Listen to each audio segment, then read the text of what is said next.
we must discuss what happened in the Bills-Lions game at the end of that game. We're really, 12 minutes or so to go in the game. Down 10 points, the Lions decide to perform an onside kick. And then it's literally recovered by Matt Collins and run all the way back for 38 yards to the 5-yard line. I didn't understand that at all. CC, you liked that play? Yeah, because the Detroit Lions defense couldn't stop the Buffalo Bills offense. The Bills punted once in this game, just once. I mean, it was up and down the field at will. And so in order to change the math, because you're trailing, you got to do something. You got to find a way to steal a possession. If your defense can't get a takeaway, then it made sense to go for the onside kick. Remember, you lost 3 key contributors on the defensive side of the ball maybe for the season, right? Alim McNeil, all-world defensive tackle, might be done. Khalil Dorsey, another member of that secondary, might be done. Carlton Davis might be done. So when you start factoring in all of those different cluster injuries, I can understand why Aaron Glenn and Dan Campbell would want to get aggressive in terms of the overall game management. Go for the onside kick earlier in the fourth quarter. That way you give your team more runway to overcome it if the attempt isn't successful, and that's exactly what happened. If you want to criticize Dan Campbell's game management, I would criticize him for not using those timeouts earlier on that final drive because you knew the game was going to come down to another onside kick, so maybe saving a little more time. They came really close to recovering the onside kick at the end of the game, but even if they did, they only would have had about 10 seconds on the clock. So if you want to criticize them from a game management standpoint, I would criticize that. I am not critical of the onside kick. I like the aggressive call, and that's who Dan Campbell has been as a head coach all season long. Your reasoning obviously makes a lot of sense. Here's my counter to that, though. The new rules. If it was a surprise onside kick and you did not have to tip off the other team, you didn't have to tell them you were doing that, a la the Saints in the Super Bowl with Sean Payton years ago. All right, I get that. And I get the defense was depleted. They let up a ton of points. The Bills score 40-plus points like every week now. And I get your reasoning of like, hey, there's time to make up for it. I totally understand that part of it. I just have a tough time looking at this and thinking at some point Dan Campbell is going to shoot himself in the foot with some of these risky moves that are too risky. I get staying true to yourself. Some of these are too much, in my opinion, and yesterday was too much. So I took a screenshot of this on the plane yesterday, this graphic that CBS put up during the game, because it very much exemplifies Dan Campbell and his aggressive nature when it comes to play calling. So since 2021, since he became the coach, 140 attempts on fourth down, 15 touchdowns on fourth down, and 12 fake punt attempts, almost in the NFL. This is who Dan Campbell is. We know that he's always going to go for it. We know that he's aggressive when it comes to his play calling. And most times the Detroit Lions have the talent to execute. But when it doesn't happen, that's when we shine a light on it, just like it happened in the playoffs last year that ended the Lions season. And you do wonder if, for all the times that it works and for all the times that his aggressive nature, which is the personality of the team, which is part of the culture of the Detroit Lions, if that's ultimately going to be something that comes to bite them in the end, just like it did last year. CC, that doesn't scare you at all? Like there's a level of aggression and then too aggressive? I don't think yesterday was too aggressive. I completely disagree with you all. They had to find a way to get a stop, and their defense couldn't do it. So if your defense can't do it and your offense's job is to score points, then the only way you're going to steal possessions is on special teams. And that's what they tried.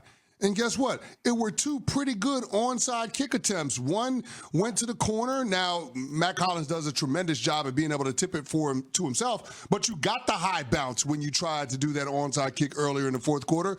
Then you went to the middle, and Taron Johnson did bobble the ball before he eventually landed on it, but you almost came up with that one. So I guess I look at it from the standpoint of the Lions being able to give themselves as many cracks at it in terms of being able to come up with that consequential takeaway, that consequential extra possession that could have meant the difference in the game, because it was clear that both defenses weren't going to stop the opposing offenses. So I don't criticize Dan Campbell. He's playing the cards he was dealt. His defense took some more body blows yesterday with Alim McNeil getting hurt and with Carlton Davis getting hurt. You're talking about 2 of your top 4 starters on the defensive side of the ball coming into this season. So I don't know what you expect Dan Campbell to do under the circumstances.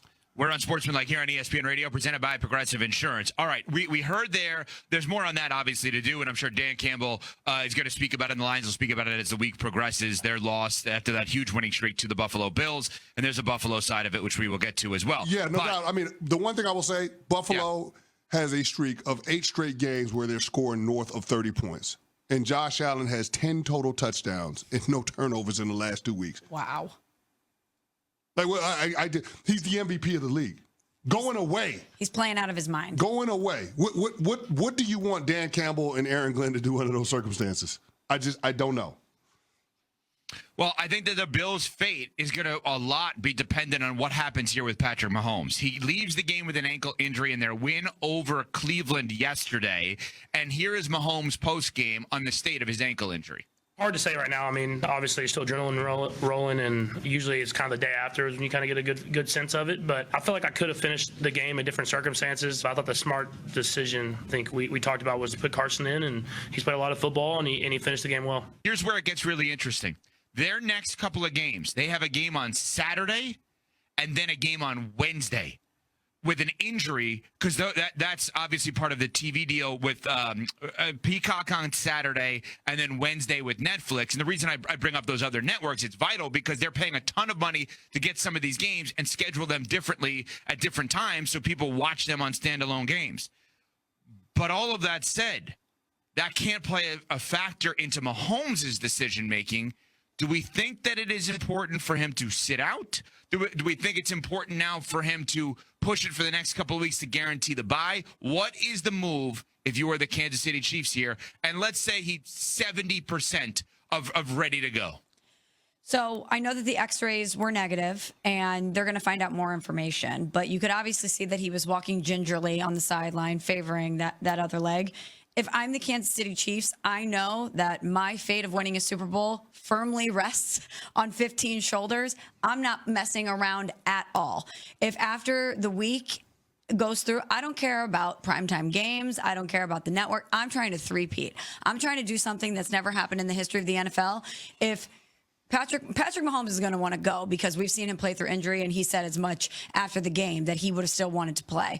If I'm Andy Reid, if I'm the Kansas City Chiefs, if I have any questions about that ankle, he's not playing. Oh, he got to be out there for me. He got to be out there for me because I'm looking at it, and they have a one-game cushion when it comes to the race for the number 1 seed in the AFC. And the Buffalo Bills, if you look at their remaining schedule, they ain't going to lose a game. They got the Patriots twice, and sandwiched in between that is the New York Jets. So they will be 14-3.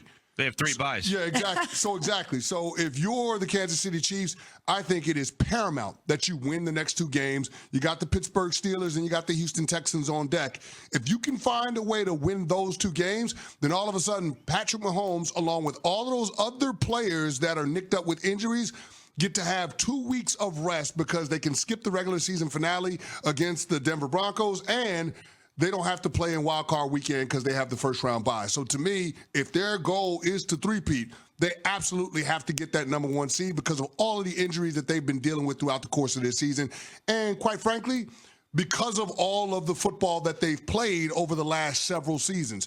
We got to factor in how much that weighs, how much of a toll that physical exertion weighs on a team that's trying to get back to the big game. There's a reason why teams haven't three-peated in the Super Bowl era. It's just hard to do because you're playing so much football and you need so much to go right in the way of health and injury luck. So I think it's absolutely essential for the Kansas City Chiefs to get the number 1 seed. And this is why Patrick Mahomes going to have to put some duct tape on the ankles, and we're going to have to get him out there because there's no world in which he can be out of the lineup and the Kansas City Chiefs hold on to their standing with the number 1 seed in the AFC playoff picture. You don't think that the defense can carry the day? No shot.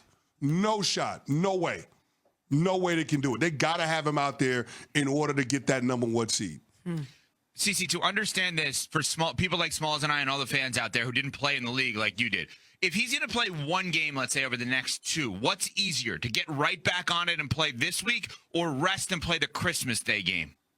From a high ankle sprain perspective. Oh, I think you got to stay in your rhythm. He's got to play this week. So you just play this week. He's got to play this week against, and here's the thing. He's playing against the Houston Texans at home. That means he doesn't have to get on a plane. You know, when you get on a plane, things start to swell a little bit more, things hurt a little bit more. You don't have to travel. So to me, having this home game on a short week is absolutely critical in terms of getting Patrick Mahomes prepared to go on that bad wheel. But I absolutely think that they got to get him back up on the horse. And in order for this team to keep pace with what the Buffalo Bills are doing for the number 1 seed, he's going to have to be out there.